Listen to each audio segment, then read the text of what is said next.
Sure. Thank you, Amy. Thank you, Madam Chairman, and thank you to both of our witnesses for being here today. Between your two agencies, you've received more than $54 billion in appropriations under the CHIPS and Science Act so far.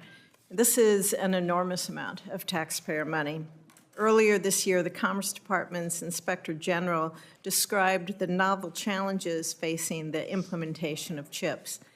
The IG highlighted the need for new controls and appropriate oversight for this unprecedented influx of funding, stating that it, quote, may require additional monitoring and reporting to ensure project recipients comply with statutes, achieve intended outcomes, and use funds efficiently, close quote. The Inspector General has also noted that contract and grant fraud now account for 65% of the OIG's Department of Commerce cases. Before fiscal 2021, they represented roughly 35%. Secretary Raimondo, have you planned to implement any specific oversight measures to respond to this concerning development that we're seeing? Yes, thank you, Senator, and thank you for the question. You are absolutely right. This is unprecedented. The Commerce Department has never implemented anything of this size, and I take that responsibility incredibly seriously. I have a job to achieve national security goals and to protect taxpayer money, and we aim to do both, to be a steward of taxpayer money. We are building a team. Since the time the bill passed, we've built a team of about 150 professionals. I would invite you to meet them anytime. They're incredibly talented people. And we're building a risk team specifically devoted to the issues that you highlight. The risk team is of risk professionals to make sure we're evaluating all the risk, and also, after we put the money out, to make sure that the companies are doing what they said they would do. Also, we don't plan to put the money out to these companies in one lump sum.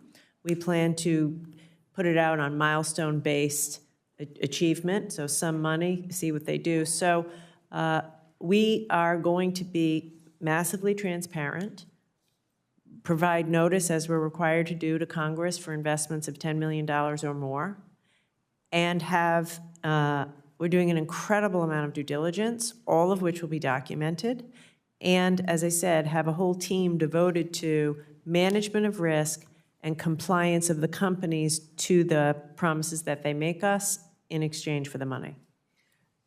Do you, in this report, were there any patterns that emerged? You know, when you see that increase in fraud, were there any patterns, anything specific that companies may be doing that would be red flags to be able to help this risk team to be able to identify them at an earlier time? Yeah, it's a great question, and of course something that we're obsessed with, always trying to get better.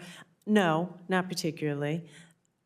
As was said earlier, look, putting $50 billion of taxpayer money out in partnership with private sector companies is a challenge. And so I don't think there's any one answer. I can simply tell you the team we have is built with professionals that have 10, 20, 30 years of experience and track record. We're building new systems, whole new systems of due diligence, compliance. Every company, for example, will have to give us a security plan, an R&D plan, a financial plan, open their books to us, share their finances with us, and we'll use all of that information to hold them accountable. You mentioned that you're putting money out, like first payments, second payments, exactly. to be able to keep track of it easier. If you would see anything that was questionable there, can you cancel grants? Yes, yes. We could claw back money, depending on the situation. For example, if they violated the China guardrails, or we could. We would not fund the next tranche if they didn't meet the conditions that were required. Right. I would be negligent if I didn't put a plug in for Nebraska as well, since we're going down the dais here, to be able to get a plug in for Nebraska and the good things that we see. I do have a question, though, on how do you define what a region is? And then also, Dr. Panj, if you could say nice things about my state. Yes. Look it up. Yes, no, we have it. Ready to go whenever you're. But how do you define Okay. the region? So, well, for the tech hubs, we have to have several awardees within each of the EDA's region. So the Economic Development Agency has statutorily several regions around the country, and we have to have some tech hubs in each region. So, Senator, first of all, NSF had, of this investment that was made of chips and science, NSF got $200 million over 5 years. The science portion of NSF's is still an authorization, not an appropriation. We are hoping that we will have the investments that is planned in the authorizations to become appropriations, but we are not waiting for that to energize the innovation all across the nation, as you heard that I mentioned that. The $200 million is being used in order to be able to generate the 100,000 semiconductor technicians, workers, researchers that our nation needs very rapidly. The Secretary talked about what we need by 2030, but it is about the fact that it's even beyond 2030, so NSF is working towards that. And in partnership, again, to the earlier question, public-private partnerships, we're working with a consortium of companies, Micron, Intel, Samsung, Ericsson, and others.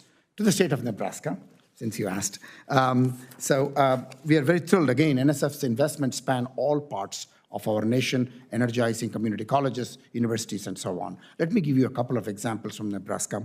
So the University of Nebraska EPSCoR, the R2 Track 1 Award, which is $20 million for the period of 2021-2026, is in this participating in the second quantum revolution by launching an interdisciplinary, interdepartmental, and multi-campus research and education cluster focused on emergent quantum materials and technologies called EQUATE. This is essentially to increase the jurisdiction's competitiveness in the area of quantum science and technologies, as one example.